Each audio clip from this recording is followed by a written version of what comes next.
Say that. Fa'lala. So then the ayn of the letter is going to have a sukoon. And the lam is going to be doubled. 2 lambs. So you only have a 3-letter root or a 4-letter root. That's it.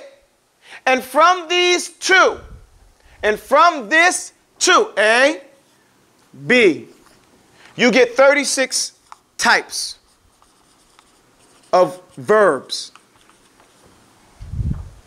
in an Arabic language. 36. And we'll go over them, insha'Allah ta'ala. وَطَالَ اللَّهُ تَبَارَكَ وَتَعَالَى حَيَاتُنَا. We'll go over them because they're very simple. But we have to understand what we're looking at first. Fa'ala, fa'lala. And it comes in that line of poetry, one line. بِفَعْلَلَ فِعْلُ ذُو التَّجْرِيدِ أَوْ فَعُلَ يَأْتِي وَمَكْسُورَ عَيْنٍ أَوْ أَلَ فَعَلَ. And in that it explains that a naked verb comes بِفَعْلَلَ, like that. Or fa'ula.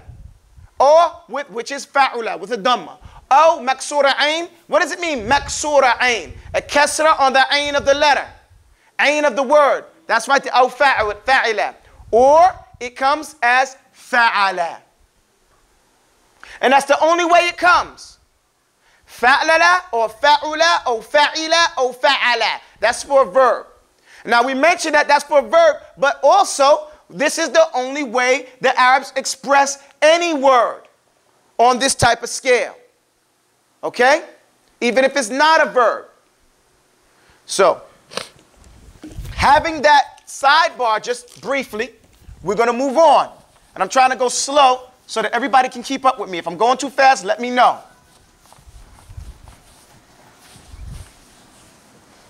So now, mufrad al-asma'i, they come with dhamma. So we say rajulun, rajulun, raju. At the end, we put a what? Dhammatan. It has to have 2 dhammas. Why? Because it doesn't have alif or lam. And when we go back to our lessons, that's why we memorize the poem. So that I can beat you up with the poem. I can make you extract it from your brain. What does it say? Falismu bil wabil. Or, so it says falismu bil khafti wabit tanweeni, which is the dhammatan, or dukhuli al. Did I put an al there? So then it's either or. You understand why we memorize? So I can ask you and you can tell me and I can tell you, see, you know the proof. So it has to be tanween or dukhul al. Yu'arafu. The al yu'arafu makes it something known. So rajulun, right? It has to have dhammatan. Why do we know it's dhammatan? Why is it not fatha? Why is it not kesra? Because the asl, because I told you the chief raf'un. If it's there, it better have dhamma on it, or there gotta be a reason why there's no dhamma. Sah wala la. No one can come to you and say, no, unless we're gonna get to those exceptions. Unless it's one of those mabni, unless it's constructed with an end that doesn't change, then we're gonna put a dhamma on it. Unless we know differently. Remember the rule. We learn the rule. We utilize the rule, and then afterwards, we learn the exceptions. Okay? Then afterwards, we learn the exceptions, and we put that down. So, rajulun, ismu mufrad, right? Okay. So, we put a dhamma at the end of it. Together? Okay. Now, I'm going to give you another example, because I just thought about something. I don't want to use this word no more. Let me give you another one. So, that's a single word, rajulun. It has a dhamma. The next type of word, so فالاسم no, it says ضم واو ألف ونون علامات رفع بها تكون فارفع بالضم مفرد الأسماء كجاء زيد صاحب الآلاء. Like he said, Zaydun, right?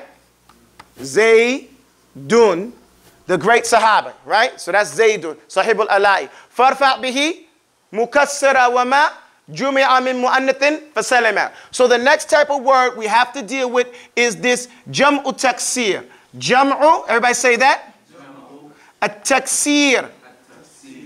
Taksir means that it's broken. Kassara. Yukassiru taksiran. Something that's broken. The hasil, I just want to get through all of this because we've been going over it a lot and I know the time is going to run out and I'm sad about that. But a taksir means that it's broken. When a word, this word, now we're going to go back to rajulun. Rajulun is the singular, right? If I want to say two men, I say rajulani. Okay? But if I want to say three or more men, I say rijalun. Rijal. How do I know what to put at the end? Why don't I put two fathas? Why don't I put a kasra? Why don't I put an alif or waw or noon? These are signs of roughly two.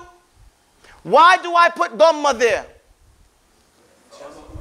Because we said jam'u. Jam'u, we know that word from salatul jumu'ah or salatul jama'ah. It's to come together, right? And taksir, what does that mean to us? What it means to us is that whenever a word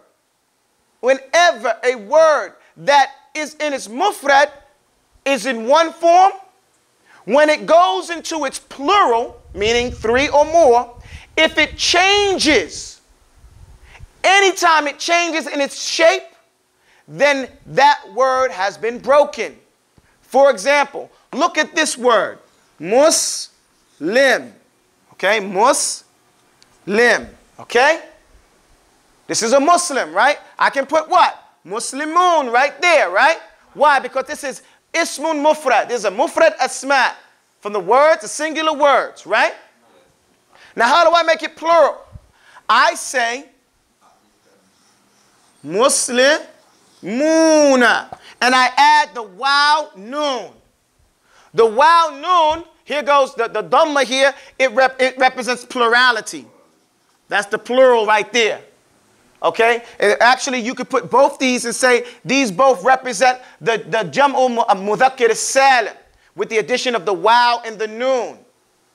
And some people say, like Ibn Taymiyyah, that the waw here is the fa'il, the actor. This is in the plurality, those people. So, but this here, this waw noon, lets you know that it's plural. How come we didn't put a dhamma at the end there?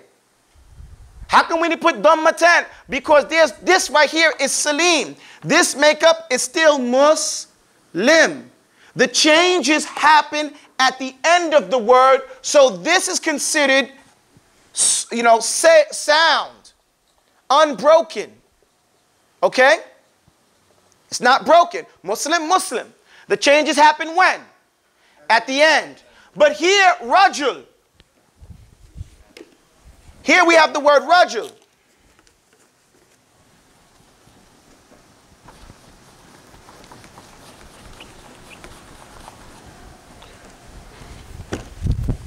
When we have rajul,